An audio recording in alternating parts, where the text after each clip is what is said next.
Mwongeye kwirirwa neza ndetse mwaramutse bitewe n'aho uherereye n'isaha urebeye kino kiganiro, tukubwira ngo amahoro ya Yesu Kristo abane nawe, twishimiye kubana nawe, Imana iguhe umugisha.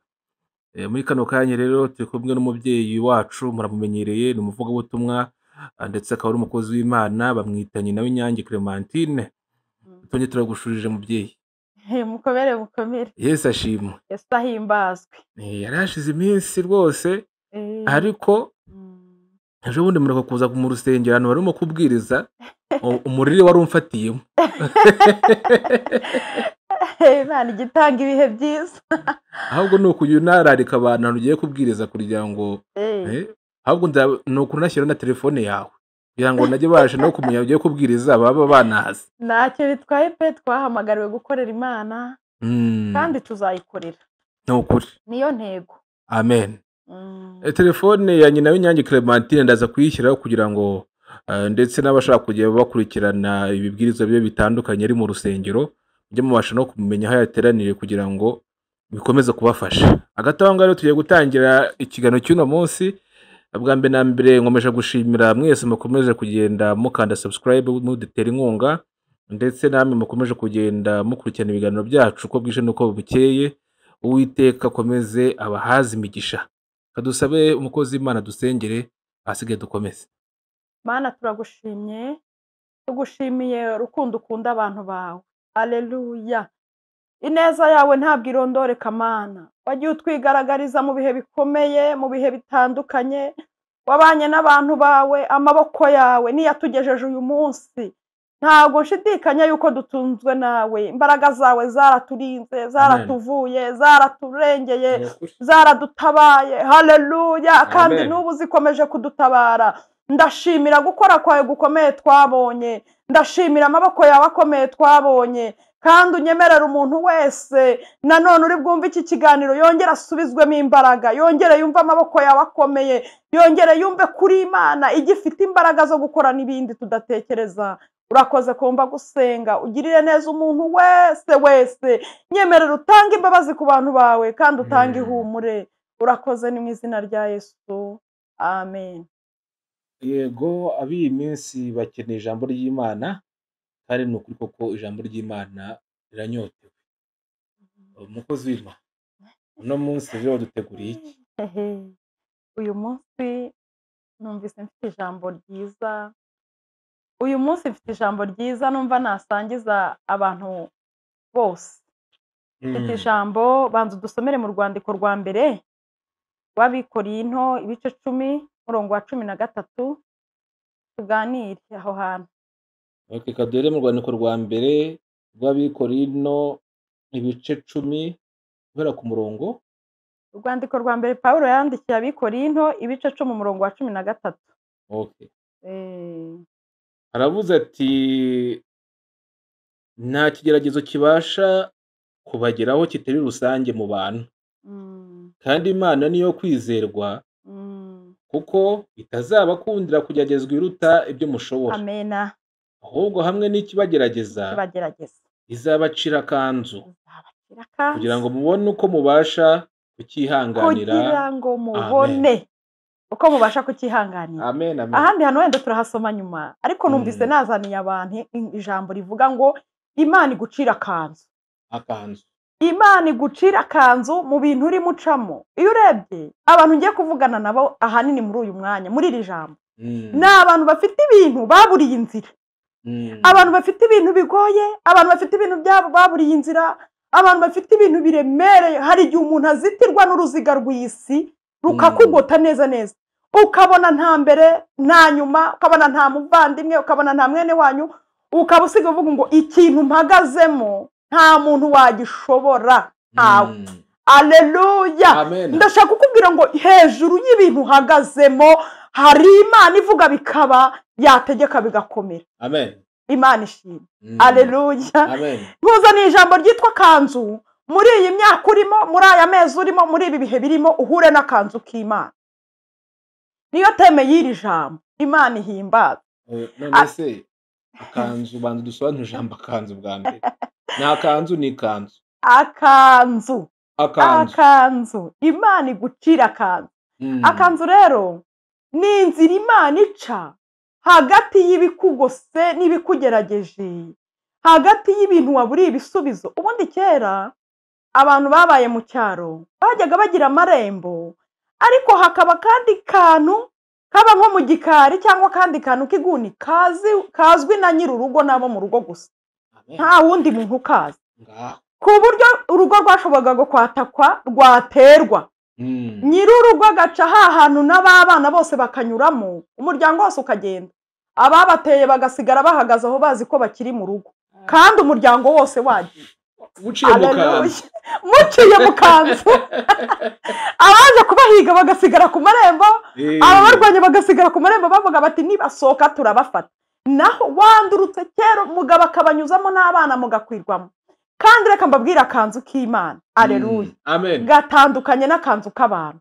Ako kanzu k'abantu umwana wese wo mu rugo n'umutoya bagakaza, ku buryo habaye ikibazo gikomeye yahita amenya ahantu anyegera akitendera. Ariko akanzu k'Imana ahantu kagoraniye, Imana igaca inzira zawe zose zarangiye, imigambi yawe yose ibyo wibwiraga byarangiye, ariko Imana igaca kandi kayira utibwiraga utanatekereza. Amen. Haleluya. Akira akanzu k'Imana beneda, abantu bafite ibintu bigoranye ku buryo bavuga ati birarangiye, ariko nkuzana ijambo rikubwira ngo nubwo ubona birangiye ku Mana byatangira. Haleluya. Amen. Imana ishimwe. Iri jambo ndimo nditegura ryaranejeje, ndaritegura numva riraryoshye, Imana ihimbazwe. Ndavuga ngo reka nzaribwira abantu badukurikira nabo mbabwira ibinezeza. Haleluya. Mu bintu bimfasha iyo byakomeye, fashwa nuko mu buryo bwanjye bwarangiye, Imana ifite ubundi buryo. Amen. Haleluya. Amen. Hanyuma reka nihute cyane ninjire mu ijambo, Imana itugirire neza. Akanzu kaba abantu. Akanzu bwa kabiri Imana yakagira ahantu. Akanzu bwa gatatu Imana yahagira ukuntu. Haleluya. Imana yahagira ukuntu. Burya Imana igira ukuntu. Beneda, Imana igira ukuntu. Haleluya. Kutaba ku isi kutanahaboneka, Imana igira ukuntu. Rero iri jambo nyiritekereza nahise ngendanya muri Samweli wa mbere, wenda ntituri buhasome, Imana itugirire neza. Samweli wa mbere ibice byaho 19 umurongo wa 4. Ndeba ukuntu Imana yaciriye akanzu Dawidi byarangiye. Haleluya. Umugabo yamupangiye witwa Sawuli, Imana ibanza kumuha akanzu ka mbere kitwa abantu, ifata abana ba Dawidi, ibanza gufata umuhungu witwa Yonatani. Ndabanza kugusabira abantu muri iri sengesho, Imana iguha abantu. Iravuga ati Dawidi ni umwana uvuye hirya iyo mu muryango uciriritse ahantu horoheje, yinjiye kwa Sawuli, none kandi muzanye aje ari igitangaza ko ari ibitangaza. Nta hantu Imana itakuvana. Ntumbwire ngo nta mashuri, ntumbwire ngo naradepoje biranga, ngo nta mwene wacu, ngo nta wamvuganira. Ubu muri iki gihe umuntu ararangiza akavuga ati nukwicara, ariko Imana igucira akanzu. Amen. Haleluya. Imana imuzana nta kindi kintu agendeyeho, ari akanzu k'Imana gusa. Ntago nabisobanura ko ndashaka kuvuga akanzu k'Imana. Imugezi bwami amaze kuhagera. Haleluya.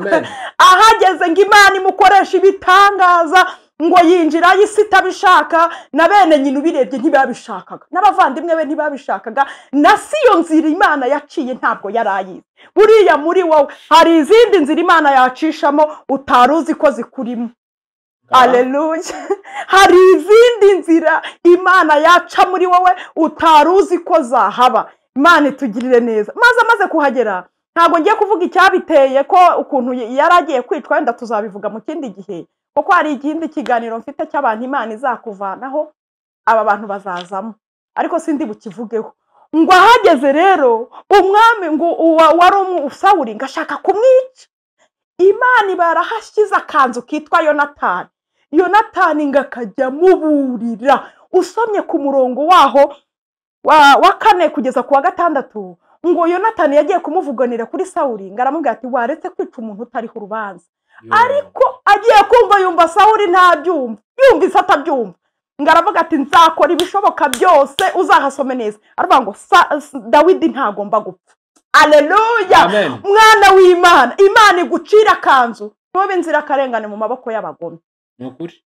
Ubwo narindi kuvuga akanzu k'abantu. ngo amaze kuva aho ngaho ngo aragenda agiwe.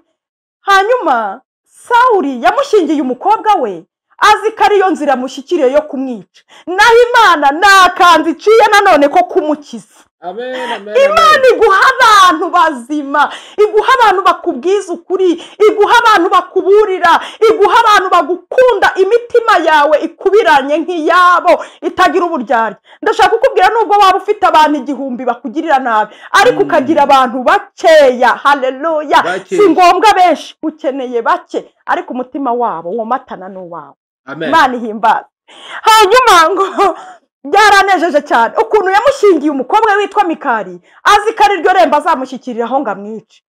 Biranga, asanga niwe uzamukiza. Ahubwo ngiye kuvuga kanze, navuga ukuntu iwe yari yifite igishushanyo cyitwa terafimu. Ubwo ngeze ku bintu yari afite igishushanyo cyitwa terafimu, yarakiguriye azi ko ari umutako. Byera abana bigiraga ibigirwamana, ntiyamre azi ko ari ikintu bazaryamisha ahantu ari ngo bakitirire we bavuge ngo araryamye ararwaye, kandi we yagiye kera. Ngiye kuvuga ahantu navuga ku idirishya. Burya yari afite akadirishya we, ahari ntiyagashyizemo giriyaje atekereza ko ari akadirishya kari aho bisanzwe, cyangwa se ku buryo bwe nta kari akadirishya kari aho. Ariko Imana ikavuga ngo mu gihe gikomeye Dawidi azaca muri iri dirishya, abamurinze basigare, abaje kumuhiga n'abaje kumurwanya basigare bahagaze ku marembo. Dawidi yagiye kera. Imana igucira kanzu muri uyu mwaka no mu myaka yose uzamara. Imana igucira kanzu, kandi buriya karahari. Haleluya.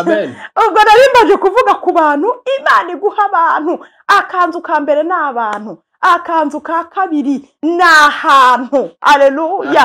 Ahantu. Imana ishimwe. Dawidi ngo yanyuze muri ako kadirishya ngo aranduruka arigendera. Imana idutabare. Haleluya. Kandi Imana ikoresha inyuzamo mu bintu byinshi ku buryo batari kubisobanukirwa.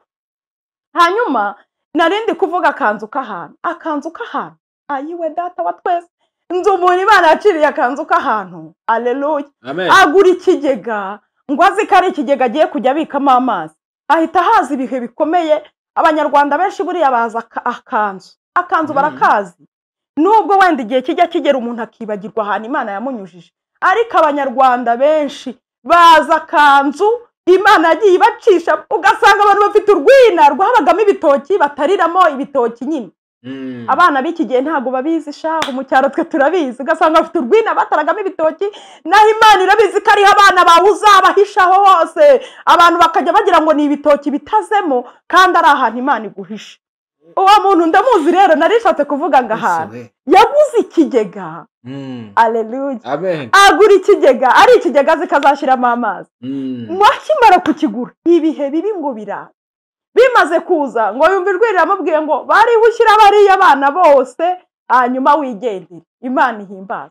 Nta muntu wigeze abakoraho.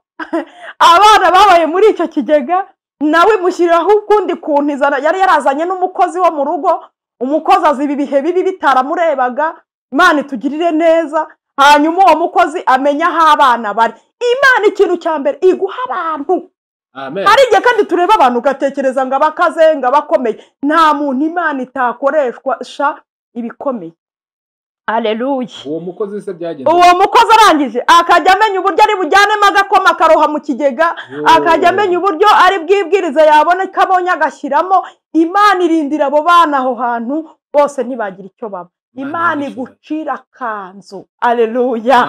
Kandi reka nihute, narimvuze hantu abantu. Imana iguha abantu, Imana iguhe igucira kanzu k'ahantu, Imana igucira kanzu k'ukuntu. Haleluya. Amen.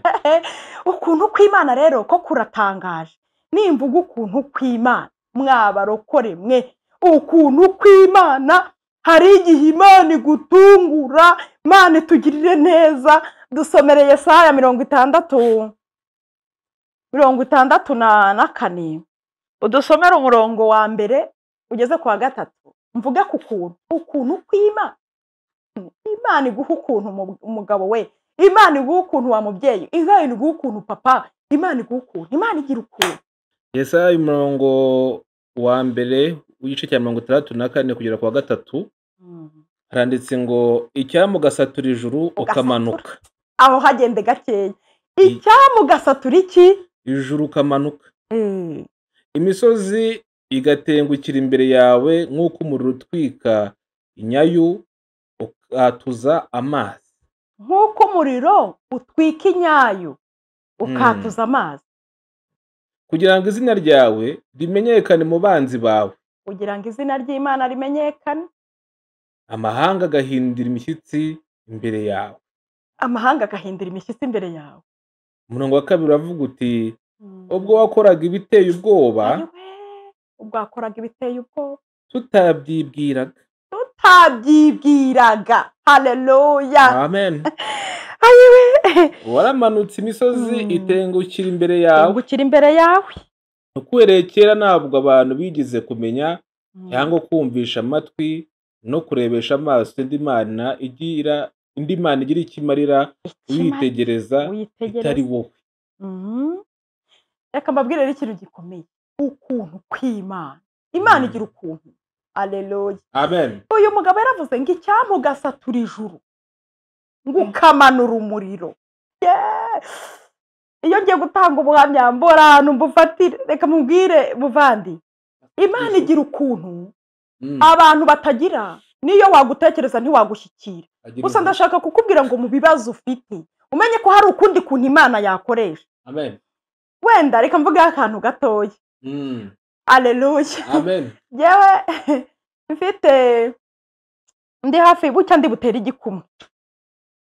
Umuntu yaraje ankora mu mutwe ntarwaye nta na gripe, bwari umunsi bucya ntera igikumwe. Araza ankora mu mutwe nta kintu na kimwe natekerezaga. Gutera igikumwe ni iki? Gutera igikumwe mbese gusezerana mu rukiko. Mariage civile. Mariage civile. Umuntu yaraje ankora mu mutwe, amaze kunkora mu mutwe, mwa bantu b'Imana mwe. Ibintu byakurikiyeho naratashye ngeze mu rugo. Naho sinamenya ikintu cyabaye. Ngeze mu rugo arambwira ngo ese ngo wagiye i Bugande ngo cyangwa wari waragiye muri Tanzania, kandi yari umuturanyi wacu. Wa hafi. Wenda ntavuga abantu bagataha ngo nuye, ariko buri abantu baba banabizi ibintu by'abantu baba babizi. Ndangije rero ngeze mu rugo nari mfite gahunda yo kujya kureba umusaza wari kudufasha mu twari kujyana na Sheri kureba umusaza nyine wari kudusabira. Kandi sinzasabira umuntu ntazi, ntago nabikora. Twari kujya rero kumureba nawe arimo aturuka i Kigali. Twebwe iwacu nyine urumva agiye iwacu, abantu b'iwacu ndabashuhuje. Haleluya. Iwacu ni ahantu bita mu majyepfo. Haleluya. Ni abantu bo mu majyepfo hafi aho ngaho ya gare rwose niho mvuka. Hanyuma rero arimo ava i Kigali arimo aza kundeba, turimo tuvugana ku matelefoni. Mu minota mike mvuye muri dushe ndimo nitunganya, nagiye kubona mbona umwijima wuzuye mu cyumba ahantu narindi. Umwijima umwe utabasha kureba umuntu ngo umubone. Hanyuma umwijima wuzuye mu cyumba ahantu narindi. Ariko Mana ufite ukuntu abantu badafite, wowe ufite ibibazo bikomeye. Imana ikwereka ukuntu ku buryo abantu batangara, imanura umuriro, hanyuma ukora Imana igukorera ibiteye ubwoba abantu batabyibwiraga nawe utabyibwiraga. Umwijima wikubise aho narindi mu cyumba ndimo nisiga. Hanyuma mpita ntubwenge. Ijambo naravuze ngo ndapfuye kandi ndarimbutse. Ndamanuka ubwanjye nikubita hasi nta gitangira. Umuntu wari uri mu rugo ni umubyeyi wanjye mama. Yahise aza yihuta asanga byarangiye. Baraje abantu baraterura, abantu barahurura, abavandimwe baraza, barahagera bararyamisha, batangira gushaka, mbese basanga nta n'agatima nta n'akantu gatera. Imana ihimbaza. Ndashima Imana ko igira ukundi kuntu yagenza ibintu byarangiye. Hari abantu bari mu masengesho bamaze iminsi 3, Imana ngira babwira ngo nimuzamuke. Ariko Mana iki gihe abantu bakeneye Imana y'imirimo, kuko abantu basuzuguye Imana barakabya. Hari ikindi kintu, hari ukundi kuntu Imana yazabigenza. Abantu bakavuga ngo koko ya Mana bavugaga. Haleluya. Ni Imana ihari. Imana ishimwe. Baraje mu mugoroba nta kindi gisigaye ari ugushaka uburyo bamvana mu rugo. Wowe nupfa mwuka nuhera, nta kindi kintu abantu bazaba bafite bagukorera usibye kuvuga ngo ruhukira mu mahoro. ariko Imana igira irindi jambo rivuga ngo ngera ubeho. Haleluya. Iyo ugishira mu mwuka nta kindi bakora usibye kuvuga ngo ripu disi ngo twamukundaga, ariko ndashima Imana ko iyi mugambi wayo ugihari ifite irindi jambo ivuga ikavuga ngo ngera ubeho. Amen. Abo bantu Imana yarabatumye ngo baze basenge, ni ubuhamya burebure sinabuvugana ngo mburangize. Barasenga, ndongera ngenda ngaruka, nzagenda mbicamo kuko nari nageze ahantu kure cyane, ntago nabisobanura muri uyu mwanya. Iri jambo nabandiciyemo kabiri, ariko ndashaka kuvuga ngo Imana yacu kandi yawe iracyakora. Imana iracyakora, wongere uyibone, yongere gucira kandi kantu igukorera ukundi kuntu abantu batabitekerezaga. Bibiliya itubwiye ngo iratubwiye ngo nta yindi Mana twigeze tubona igira ikimarira abantu bayiringiye. Oh haleluya. Nta yindi Mana twigeze tubona igira ikimarira abantu bayiringira. Bivuze ngo iki? Biravuze ngo akanzu gajya kaza nyuma ya zeru. Bya bindi dukunda kuvuga ngo na nyuma ya zeru ngirakora, Imana irakora koko. Nyuma ya zeru irakora, Imana itugirire neza. Duteye amatsiko.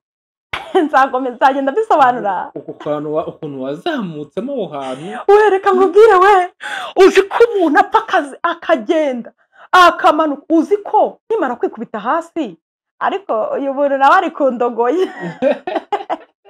Nikubise hasi ngiye kubona mbona ikintu muri uwo mukara, mbona havuyemo ikintu kirijunguje cyambaye imyenda cy'umukara kirijunguje, mbona icyuka cyacyo kinyizingiye mu ijosi. Nibwo nahise mvuga ngo ndapfuye kandi ndarimbutse. Niryo jambo navuze.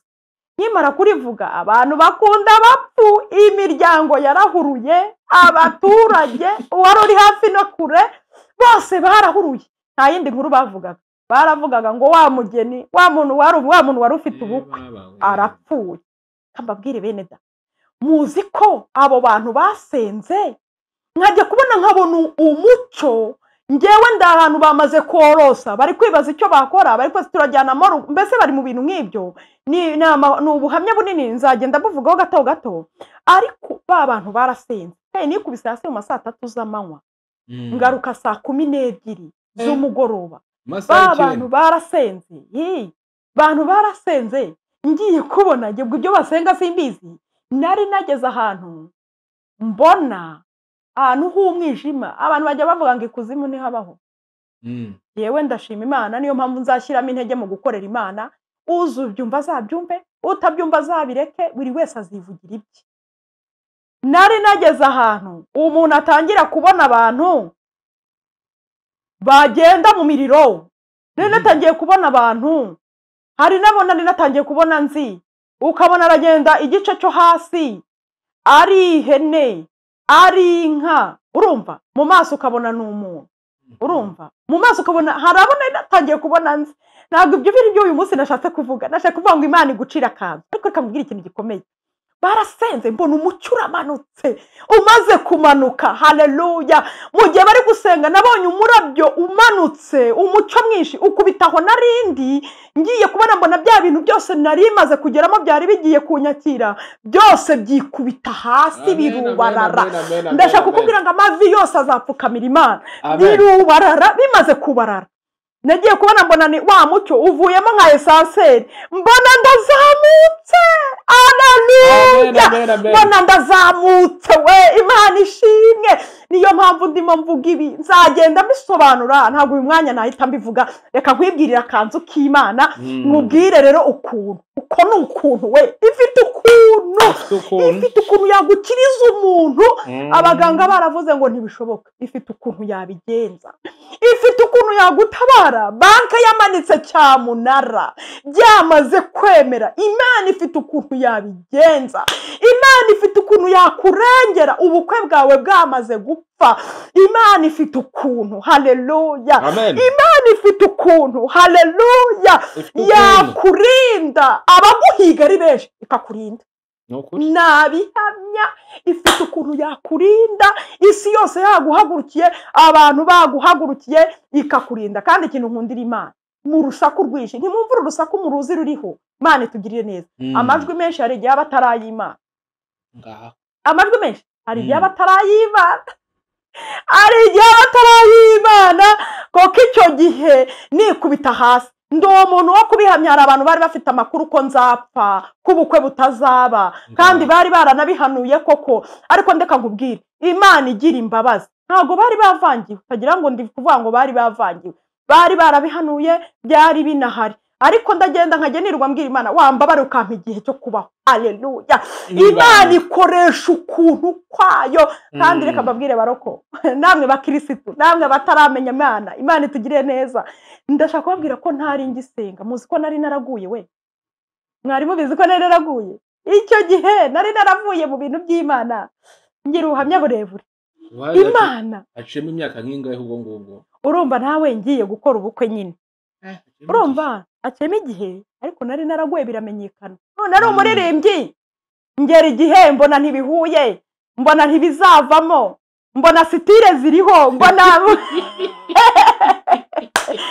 sitire ziriho, mbona ibintu by'uburyohe, mbona nyine, mbona abasore bari kuri top, mbona ibintu by'abarokore rero birampambiriye. Icyo gihe nyine mbivamo, ndigendera, ndagenda neza, ndabikora. Ariko ngira amahirwe nari mfite n'akazi, ndabikora bye. Ariko reka niyo gutanga ubuhamya nivugira kanzu winyobye. Ariko ndashaka kukubwira ngo Imana igirira imbabazi n'umuntu wasengaga akabivamo. Imana yakongera ikakwiyereka mu kuntu kwayo, ukazagaruka uvuga ngo ndayizi. Noneho iyo mvuga sinyibwirwa n'abandi, ubu iyo mvuga ntago nyibwirwa n'abandi, nge mvuga iyo nabonye. Niyo mpamvu ndi kukubwira ngo ifite ukuntu bibona kose mu kanzu k'Imana harimo ukuntu. Haleluya. Amen. Hanyuma twihuse, reka mbabwire ibintu birero bikomeye bituma abantu benshi batari kubona imbaraga z'Imana. Ibintu bikomeye. Imana iri kumwe namwe. Haleluya. Imana iri kumwe namwe, Imana iri mu kazi, Imana ntizareka guca kanzu. Narindi kuvuga kiriya kintu kivuga ngo mu kuntu kw'Imana habamo igitangaza, habamo ibitangaza. Ugasatura ijuru, ugatwika imisozi igatengukira imbere yawe. Mu kuntu kw'Imana, mu bantu babanye n'Imana habaho ibitangaza n'ibintu tudatekereza, Imana ikabikora. Amen. Habaho ibitangaza n'ibintu udatekereza, Imana ikabikora. Bene data, niyo wareba mu ijambo ry'Imana, ahubwo twebwe dufite ibintu byinshi bituma tutabona kanzu k'Imana. Reka twifashishe ijambo riri mu Kuva. Amen. Mbereka ibintu bituzitiye bituma tutabona kanzu k'Imana. Niyo twanakabona tuzakabona ariko twamaze gukosereza Imana. Katunyarukire mu Kuva ibice 14. Ibice 14. Duhereye ku murongo wa mbere haranditse ngo Uwiteka abwira Mose ati. Usome witonze, ndashaka kuvuga ibi bintu abantu babyitondere. Soma witonze. Uwiteka abwira Mose ati, gira Abisirayeli basubire inyuma. Basubire hehe? Inyuma. Reka nkubwire rero ikintu kigoye Imana igiye kugucira akantu, cyangwa ishaka kukwereka kanzu wowe utaruruza. Icya mbere iravuga ngo igusubiza inyuma. Ubona abantu basubiye inyuma, hari abantu byacanze. Tuza wegera Imana, usenge, witurize. Iyo umuntu Imana igiye gucira kanzu akenshi imusubiza inyuma. Komeza usome. Usubira inyuma sarabyumvise. Usubira inyuma. Iyo Imana ishaka kugucira kanzu, iyo wacuruza gurahomba. Iyo ishaka kugucira kanzu, Imana itugirire neza. Iyo wubakaga ugera ku madirishya, hariya kurire imvura, igihe cy'imvura kigiye kuza, amafaranga akagushirana, imibare wabazikanga, ukavuga ati imvura irayisenye. Haleluya. Wajya kubona ukabona Imana iraje iciye kanzu, uri muhinda umushyitsi, akazu k'Imana kaza imvura kaza ibyawe byashize. Niba rero ugeze ahantu nk'aho ngaho ukaba nta mbere nta nyuma nta ku ruhande, umenye ko Imana igiye kukwereka kandi kantu watoboreramo. Komeza. Gira Abisirayeli basubire inyuma, babamba amahema imbere y'Ipahoroti hagati y'Imegidoli. Hagati aho n'inyanja. Icya kabiri akanzu k'Imana rero urabanza ugasubira inyuma. Icya kabiri, iyo usenze Imana ikubwira ibintu bidashoboka. Iyo uri musenga Imana irimo igucira kanzu, yikubwira ibintu bigize gute bidashoboka. Ujya kusenga Imana warabuze urubyaro, ikakubwira iti nzakurengera, nzakugeza kure, uzasaza wishimye. Bihuriye he n'urubyaro? Ikubwira ibintu bidashoboka, ariko ikintu kirimo hariya biravuze ngo umvira icyo Imana iri kukubwira. Amen. Ikubwira ibintu bigize gute? Reba abantu bari kugenda ngo nimusubire inyuma, noneho mujye aha hantu hafi y'inyanja, wumva ahantu Imana ibajyanye, ni muri ntibishoboka. Ahantu hatari inzira, atari inzira, hafi y'inyanja, ahantu nk'aho. Komeza tugende ntatinda. imbere ya Berisafoni, uti imbere y'aho hantu abariho mubamba amahema iruhande rw'inyanja. Farawo azavuga Abisirayeli ati bahabiye mu gihugu. Baburetse utihute. Urumva ikintu cya mbere, usubira inyuma. Icya kabiri, iyo ugiye no gusenga Imana ikubwira ibintu bidahuye n'ibyo wayibazaga. Urumva? Icya gatatu, cyangwa se yanakubwira ibihuye n'ibyo wibazaga, ariko wareba aho ikwerekeza n'umurongo iri kuguha ukabona ntushoboka. Icya gatatu rero, niba Imana igiye kugucira inzira, hinyuka amagambo kuko bazakuvuga. Wumvise uriya murongo ukuntu uvuze, uravuze ngo Farawo azavuga ati barahabye. Umva, bazakuvuga niba Imana igiye kugucira akanzu, niba uri umukobwa ye bazakuvuga amagambo. Ye baba we, Imana umuntu igiye gucira inzira baramuvuga.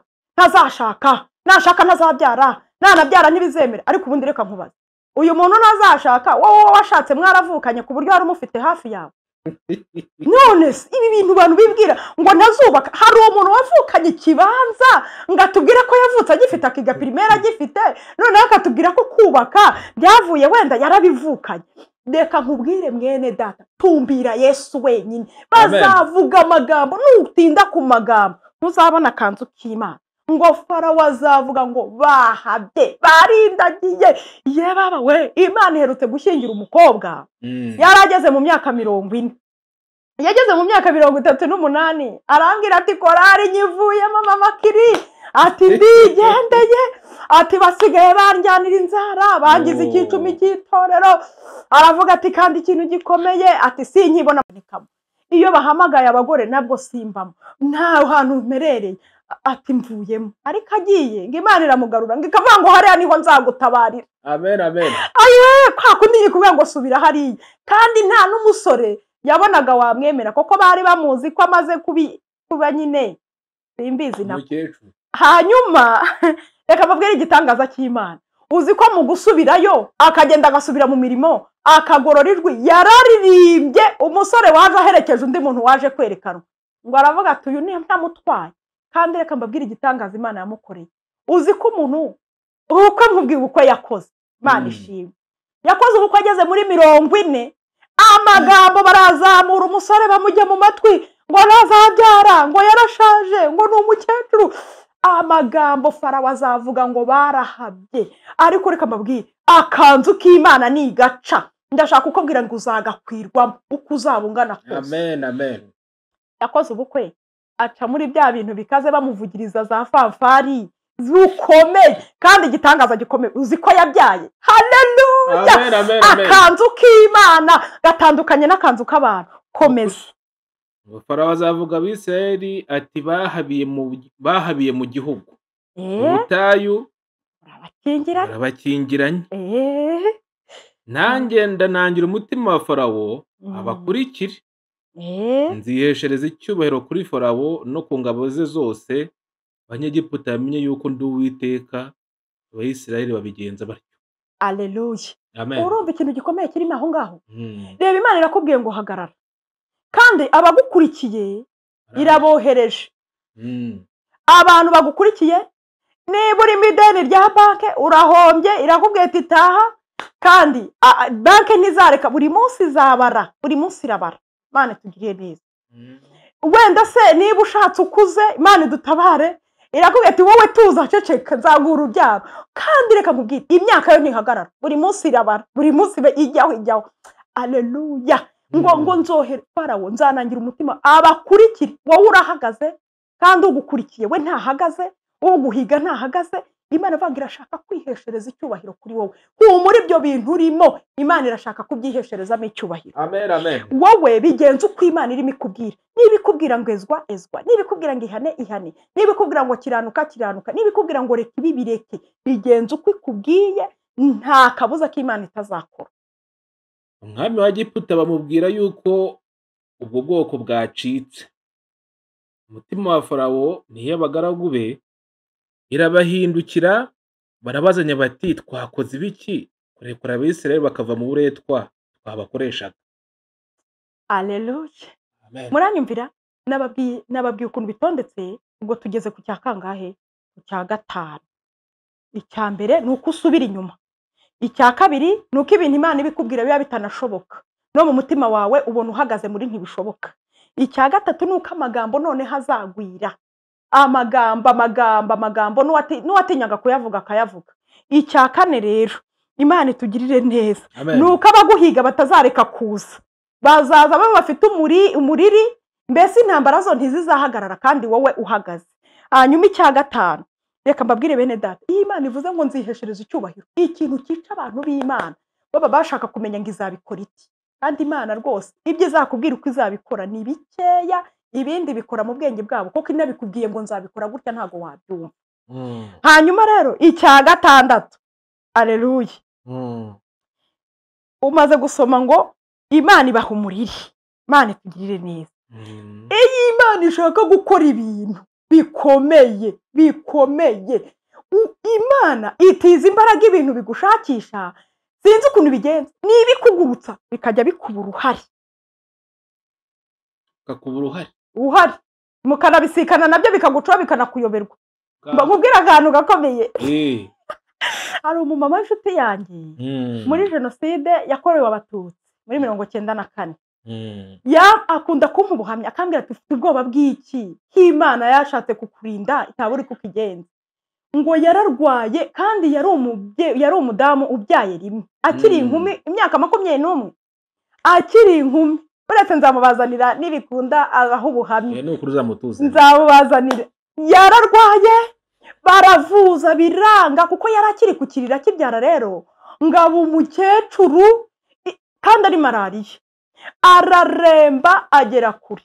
Hanyuma barangije ngo jenoside nyine birabaye yakorewe Abatutsi, baramureba babona yarashize, barabataba abakecuru nibagenda.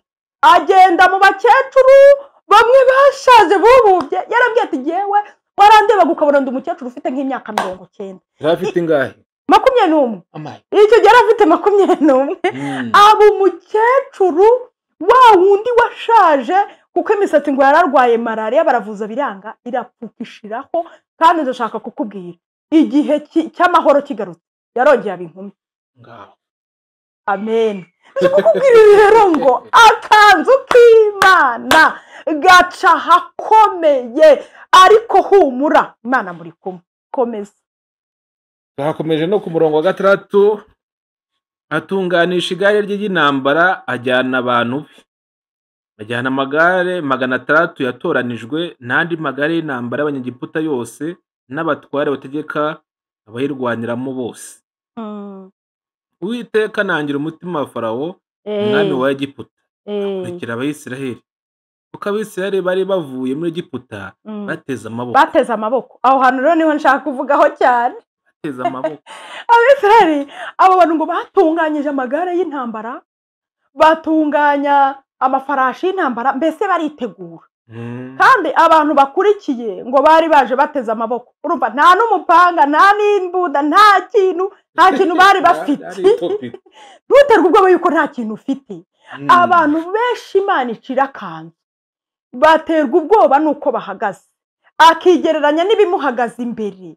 Imana itugirire neza, wirebe ibiguhagaze imbere, nishaka ube nta ntwaro n'imwe ufite yarwanya ibiguhagaze imbere.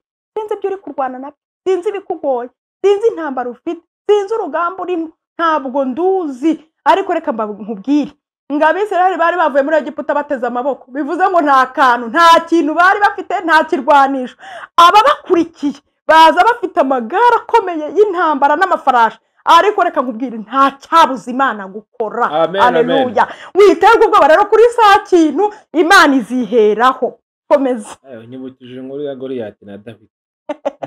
Haleluya. Imana iziheraho. Imana ishimye. Ngo Abanyegiputa babakurikirisha amafarashi n'amagare bya Farawo byose n'abahetswe n'amafarashi be n'izindi ngabo ze zose, babafatira babambye amahema ku nyanja iruhande rwitwa Hihoroti imbere y'i Berisefoni. Farawo abatuze.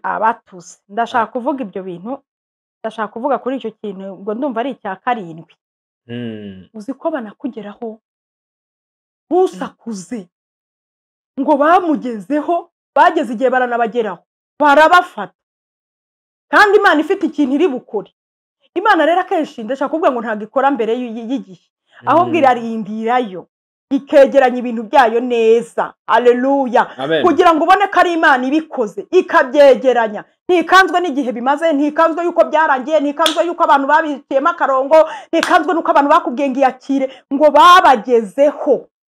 Abayisirayeli bariyakira bati imva zacu bagombaga no kudushyingura muri Egiputa. Ntikanzwe nuko banakugezeho, ntikanzwe nuko byagukomeranye, ntikanzwe nuko wasebye, ntikanzwe nuko byagucanze, ntikanzwe nuko bagusohoye hanze, ntikanzwe naho uhagaze. Oya, ibyo ntibiyikanze, ngo babagezeho. Noneho wumve icya 8 ngo Farawo abatuze.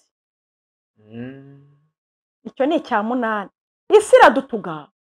Wagereye amagambo akagutuga. Gutuga se ni ukugukandira hagati. Kugukandira hagati.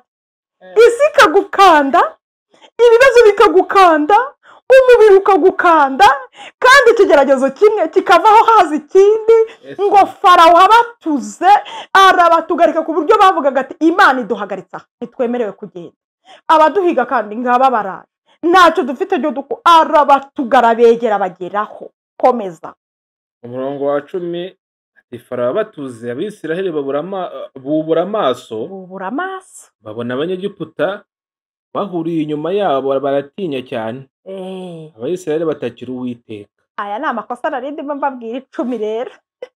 Bumvise icyo Farawo yashakaga kwari ukugira ngo bubure amaso rero.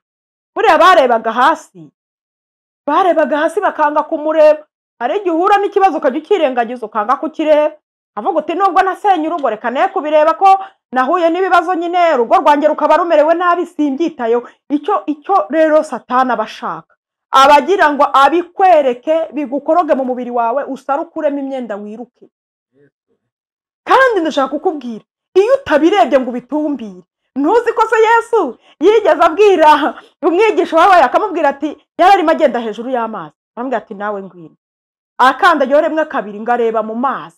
Iyo urebye ibiguhiga ukabihanga amaso, urara udasinziriye, wumva wasara, wumva byakuyobera, wumva wakwiyahura. Iyo urebye imyaka umaze kugira muko, wumva wakwishingira. Iyo urebye igihe umaze utabyaye, wumva wabivamo, wumva byakucanze. Iyo urebye igihe umaze mu bukode, wumva nta kindi kintu gihari. Nyuma y'ibyo bintu uruzi hari andi maboko y'Imana yakora ibirenze ibyo. Farawo abatuze ngo bubura amaso. Ikintu ashaka nuko bubura amaso ngo uvuge uti umva iyi Mana ndayisezeye ntihari. Farawo abatuze. Narindi kubabwira inzitizi 10 zigora abantu kugira ngo babone akanzu k'Imana. Imana itugirire neza. Wazumvise inzitizi 10. Iya nyuma no kubura amaso, bamara kubura amaso ukitotomba ukavuga tumva iyi Imana nandeka sinirirwe mbaho, iyi Imana ndeka simvuke. Ariko ndashaka kukubwira ngo hari ibintu Imana igiye gukora. Kuba ugihumeka gusa, menya ko igishoro cyawe kigihari. Amen. Amen. Amen. Umurongo rero wanyu muranditse ngo babaza Mose bati nta mva zawe muri Egiputa kutuzana ngo dupfire mu butayu. Niki cyatumye utugirira utyo kudukura muri Egiputa? Soza ndimo kukubwira akanzu k'Imana, kandi nakubwiye inzitizi kenshi na kenshi abantu bahura nazo kandi baba begereye akanzu.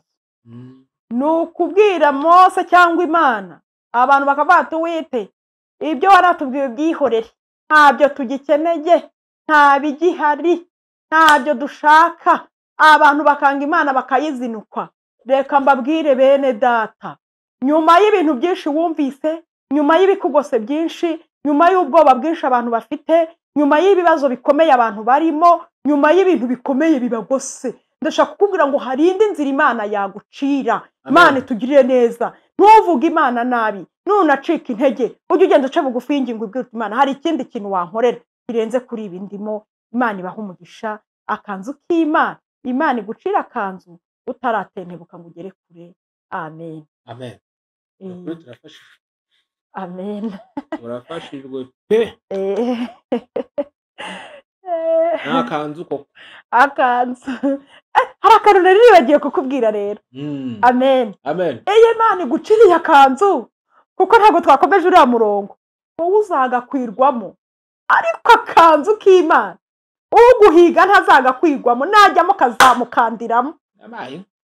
Ni inzira yawe, Imana izi sayizi yawe, ni inzira yawe, umuntu uzaza kugushaka kugukurikiramo Imana izamukandiramo kandi izamuheza umwuka. Niko kanzu kamera iyo Imana igaciye, umuntu akaguma gukurikira akanga gusubirayo, nawe akakinjiramo afatirwamo. Ndashaka kukubwira ngo akanzu Imana iguciriye, umubisha wawe ntazagacamo ngo bikunde. Farawo arabwirwa. Ya buri wese buriya afite ibimuhiga, uhumure rero wowe bizagukuzahakwirwa, humura. Ni ukuri rwose tukwinginga dusabire Imana ni ukwiducira akanzu bitarakomera. Mana Data twese uri mu ijuru, muri uyu mwanya turasenze, twingingiye abantu bawe Mana, isi iri kubatuga ngo bubure amaso hanyuma bakuvuge nabi bakuveho, kandi nta gihe utigeze ubagirira neza. Watugiriye neza wa Mana we, watugiriye neza, twabonye ko byose bishoboka. Aho abantu n'ubuhamya bugenda buri wese yibutsa aho wamukuye, akibuka aho wamunyujije, akibuka imbaraga zawe, akibuka ibyo wagiye ukora. Ndakwinginze Mana, yabona yuko ufite inzira zirenze izatekereza. Ndabasengerera aba bantu nanjye ndimo, utwemerere uducire izindi nzira ubwo iza mbere zari zicize. Abantu bawe bacira akanzu kandi ubarwanire intambara zikomeye. Umuntu wese wari ugeze ahantu bimuyobeye abona birangiye nta gisubizo afite, duhamagaye ibisubizo mu ijuru. Imana ihimbazwe, kandi ibi bisubizo uzanye ureke byubaka abantu mu bugingo bakomere. Urakoze ko wumva gusenga, twizeye ubutabazi bwawe bwihuse, kandi iyi nzira ugiye gucira abantu, ababakurikiranye niba bakomeza kubakurikirana bo bazayigwamo. Ndakwinginze rero utugirire neza, uduhe komatana nawe kugira ngo aka kanzu tubashe kugacamo. Urakoze ko mva gusenga, ni mu izina rya Yesu Kristo mbisabye nizeye. Amen.